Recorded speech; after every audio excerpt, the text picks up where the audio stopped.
வணக்கம். இன்னைக்கு டின்னருக்கு புதினா சட்னி செய்யலான்னு கொஞ்சம் புதினா பறிக்கலான்ட்டு மாடிக்கு போயிருந்தேங்க. கூடவே கொஞ்சம் குண்டு மல்லி இருக்கு, அதையும் பறிச்சுட்டு வரலாம். செடிக்கும் தண்ணி ஊற்றிட்டு வரலான்னு போனேன். குட்டி பாப்பாவுக்கும் மாடிக்கு போகிறதுனா ரொம்ப பிடிக்கும். சுற்றிலும் மரம் இருக்கிறதுனால நல்லா காற்று வீசும்.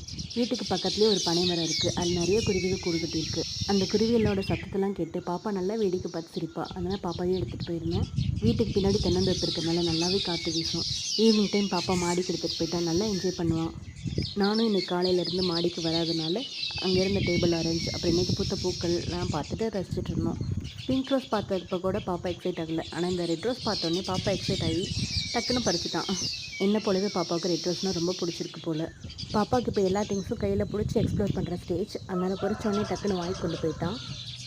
எப்படியோ பாப்பாவுக்கு விளையாட்டு காமிச்சு கையிலேருந்து வாங்கிட்டேன்.